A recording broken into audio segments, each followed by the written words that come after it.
Before we start this video, a large thank you to Sora, Santiago, Ignatius, Papa Schlumpf, and Dan Levi for their support on Patreon. I hope you guys enjoy the video. And a massive thank you to Halo Burner for their immense support to the channel this month on Patreon. It is greatly appreciated, my friend, and I hope you enjoy the video. Hello everybody, and before we start, let's organize our project. So I'm just going to make a new folder called AI Character. I'm going to drag in my AI Character Manager script inside there.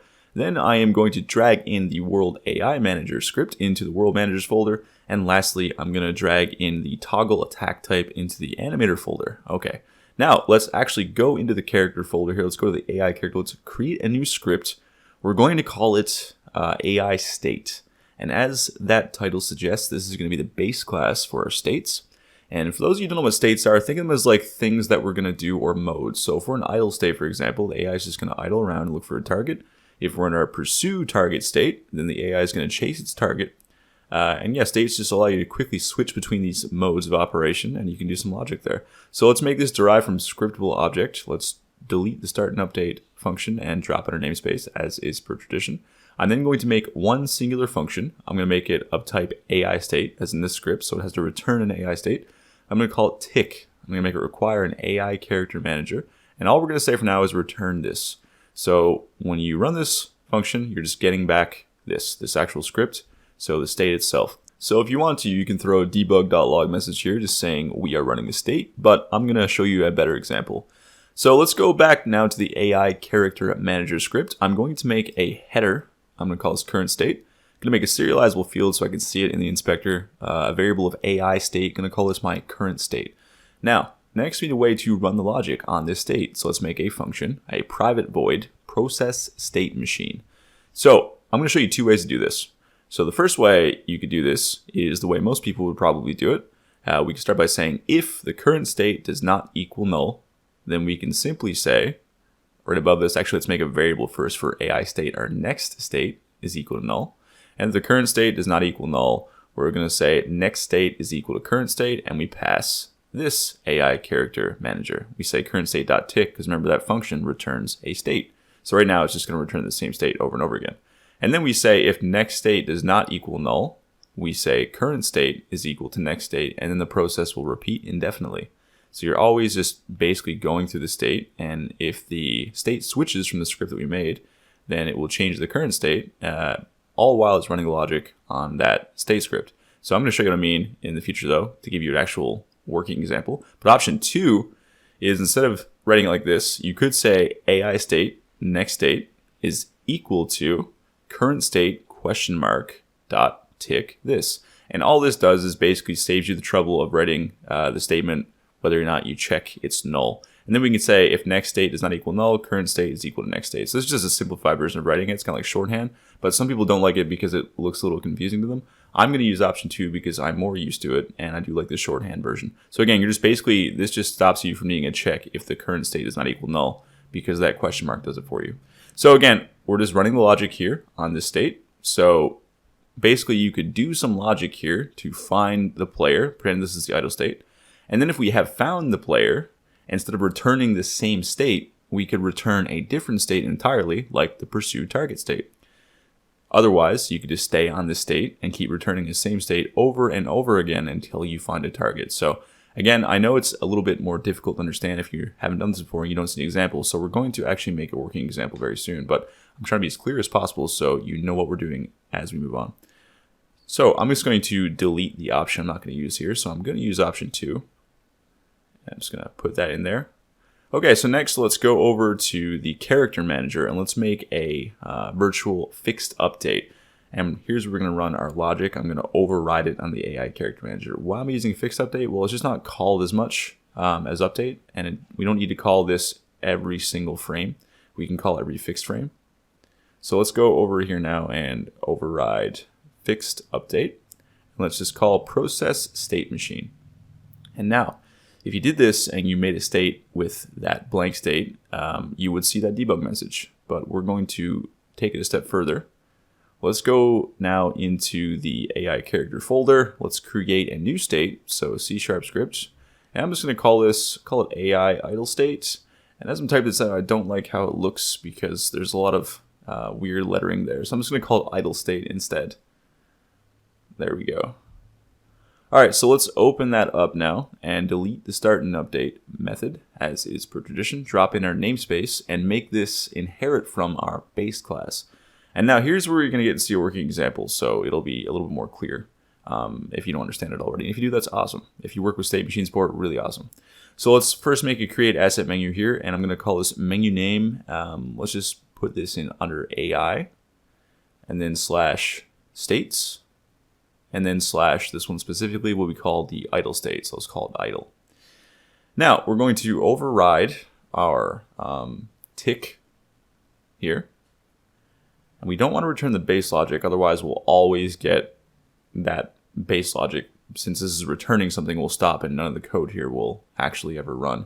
So that's why you see the little green underline under the if statement. This code is basically not going to be ran. So we're going to check if the character combat manager current target does not equal null, then we have a target, so let's switch the state. We'd say, let's run the pursue target state. So just to mimic that, I'm going to put a debug message here saying we do have a target. So under the circumstances of having a pursue target state, we would now switch states. Otherwise, return the same state over and over again and continue to look for a target. And we can put a debug message here saying we don't have a target. So if we actually had a pursue target state, then instead of returning the same state, we could return that new state. But I'm just showing you this now to give you a working example, and I encourage you to try this right now in the project. Delete the original return.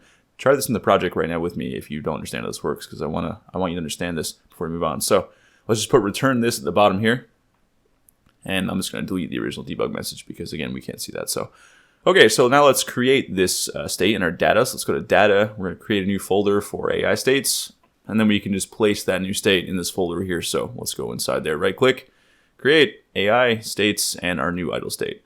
And now go to your default characters, if you have any like me, like your dummies, and just put this idle state inside their current state. So I'm just going to go over now and control click, select both at the same time, open up the AI character manager and drag this state into the current state. So now if I go into the scene here, you can see it says we have no target on 2 of these. But if I go to one of them, so I'll take dummy 01 and go to the combat manager here. If I drag the player into the current target, you can see the debug message changes to we have a target. So now in this situation, that character would switch to its next state.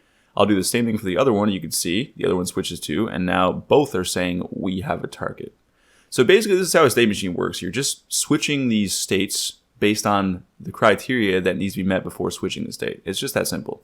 So let's go now and further our comment. So this will be where we change the state to pursue target state. And down here, you would say we continue to stay in the state while we look for a target.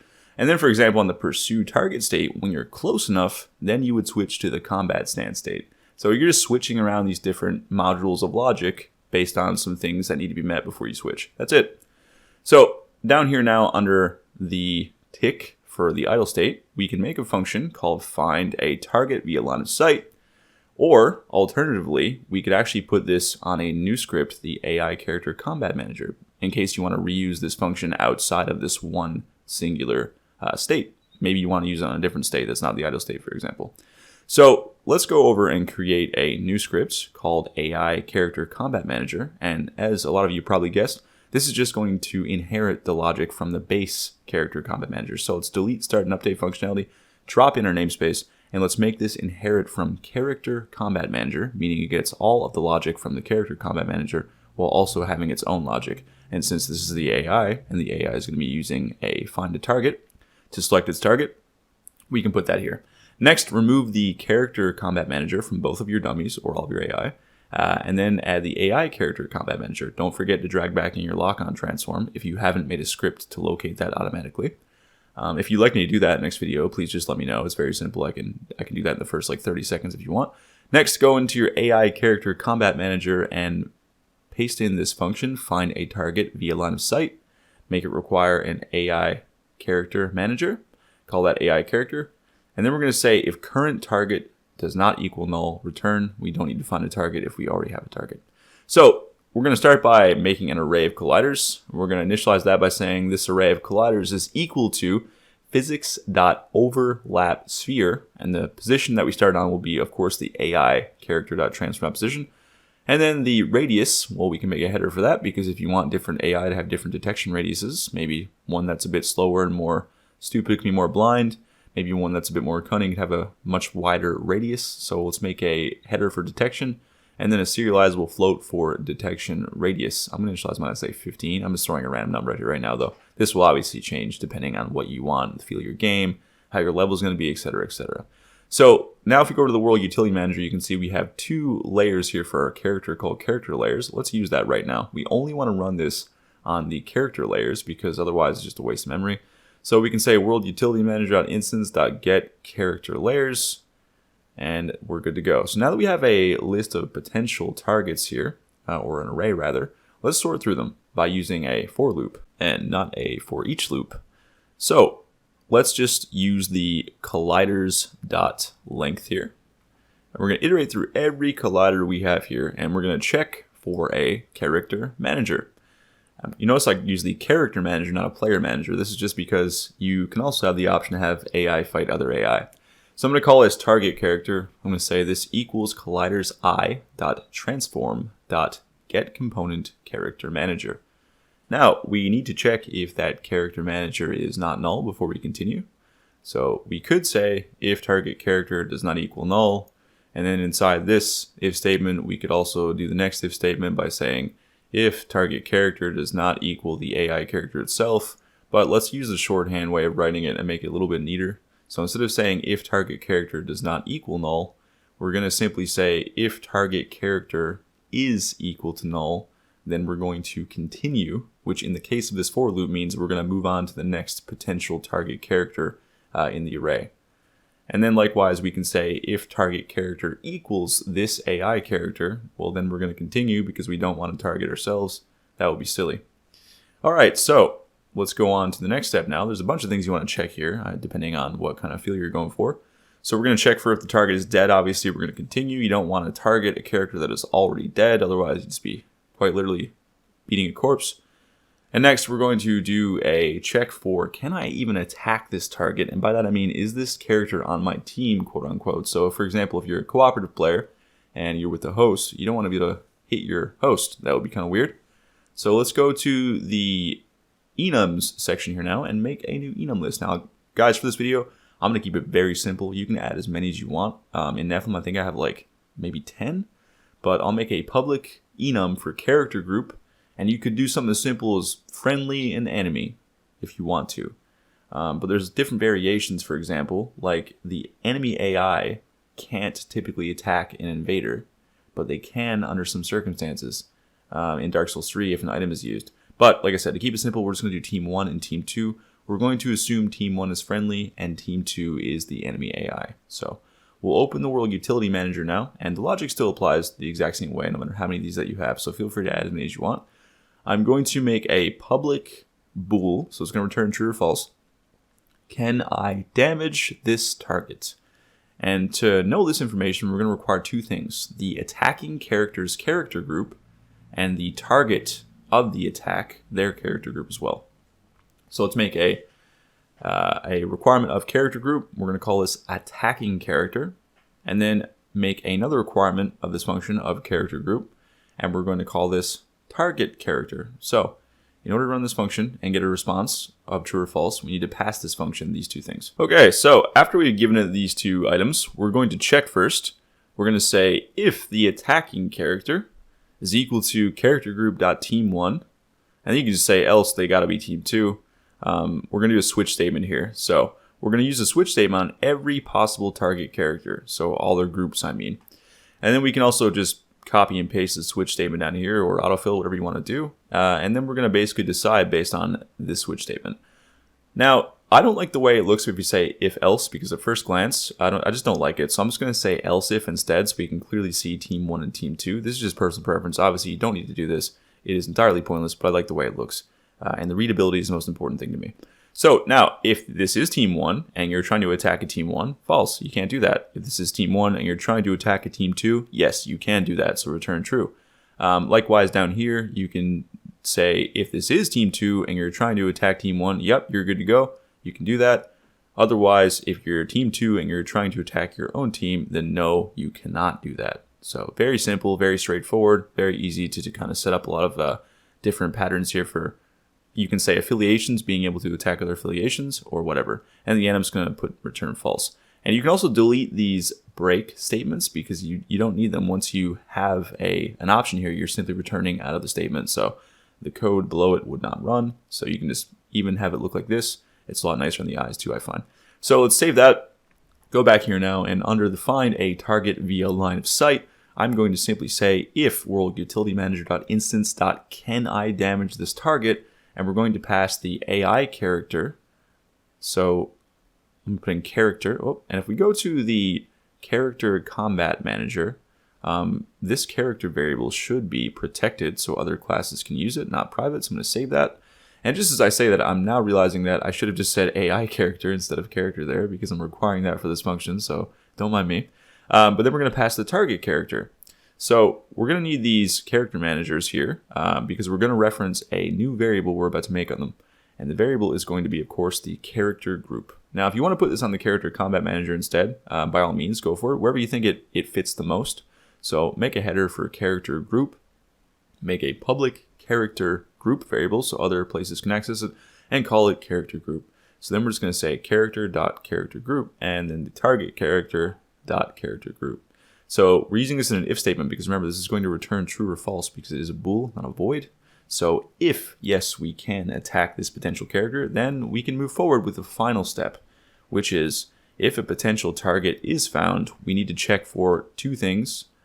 One, if it's in front of us, so that will be the viewable angle. So we can do that by creating a vector3 target's direction is equal to target character.transform.position minus our AI character.transform.position. And I'm just going to change character to AI character now, so that's more, I guess you could say, cohesive.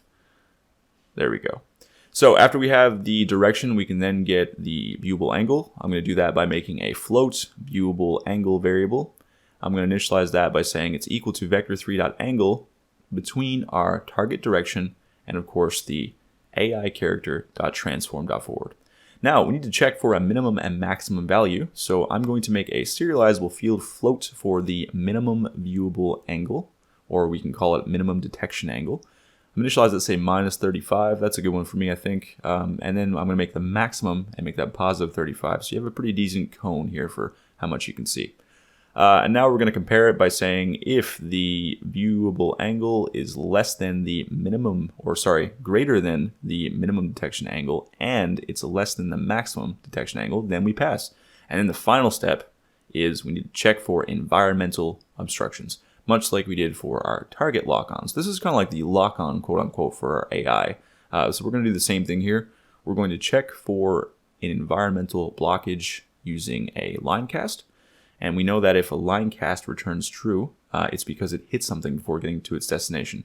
So we're going to say if physics.linecast, and the starting point will be our lock-on transform because that's kind of in the heart and the chest of our character. You can use eyes if you set those up instead. Just the transform where you want the line cast to start and where you want it to end. I'm going to use the target character's lock-on transform as well.